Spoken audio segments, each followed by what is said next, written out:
Welcome to In the Papers with Pullman Hotels, partners of all your travels. And to take us through the international headlines, James Creedon joins me here in the studio. Good morning to you. Good morning, Hannah. Let's just start with that story that we just heard about the pastor in Florida. Yes, indeed. And it's not just Hillary Clinton or the Vatican or others. It's also Sarah Palin, according to the New York Daily News, and Glenn Beck, more known, I suppose, for their right-leaning views or their sometimes far-right views than, I suppose, Hillary Clinton, for instance. So it's interesting that they too have spoken out against this pastor's bid to burn the Koran on the 11th of September.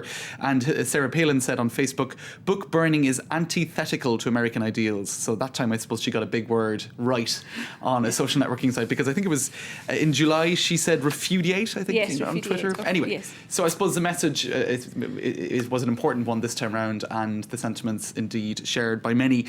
If we move to the Chicago Tribune, Saving America from Bigotry is an opinion piece there. They say, we are mostly disgusted with Reverend Terry Jones, but also thankful.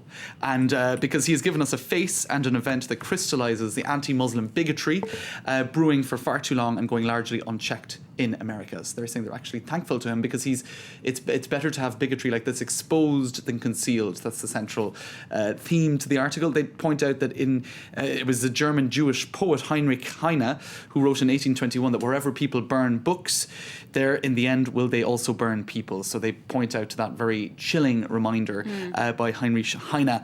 And so they say really that anti-Muslim sentiment and bigotry is growing in the US, and that Jones, that reverend, is currently the most prominent in the sea of ugly faces of anti-Muslim bigotry in our nation today. It will be very interesting to see what actually happens on September the 11th. Yes, whether he'll go ahead with it or not. Because he hasn't been given a permit for the bonfire. Right. So it's illegal on so many levels. Absolutely. And actually, if we have a look at an article in the Times, they're looking ahead to Pope Benedict's trip to England, and they pick up on similar themes. They actually mention this book burning in the article. It's written by a guy called David Aronovich, who is an atheist, and he says really atheists often, when they see things like what's happening in Florida with that proposed book burning, they say religion is just the source of so much problems and so much evil in many cases and so much bad feeling. Wouldn't the world be better off without religion? And this guy, as an atheist, says, well, actually, no, I don't think that's the case.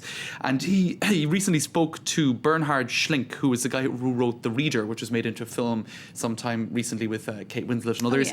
And Schlink has observed that he observed that those who belong to some kind of an association, often religious, had more of a capacity to resist the Nazis in the run-up to World War II. For instance, it was the Catholic Church that organised against euthanasia for the handicapped.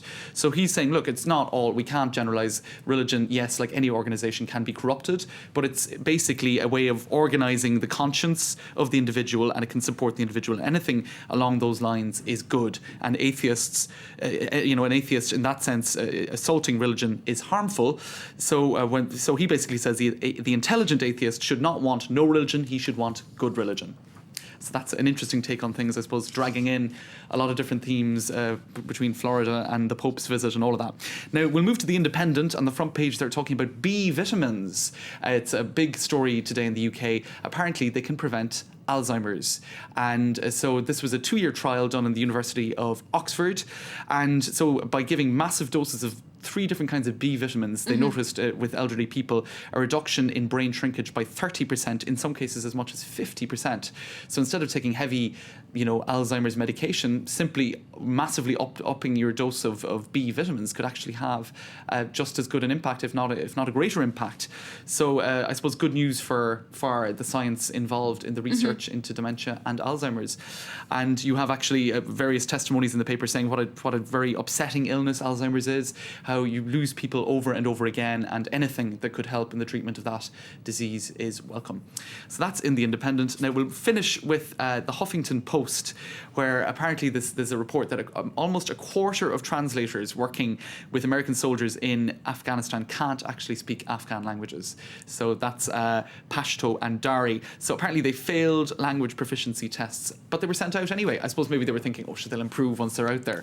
But that's a pretty damning I suppose, reflection on the ability of soldiers to communicate with the locals and And all the that. resources that are given to them. Exactly. And we'll just have a look at a headline in Gawker, which is, I suppose, poking fun at that. Afghanistan military translators were just making it up.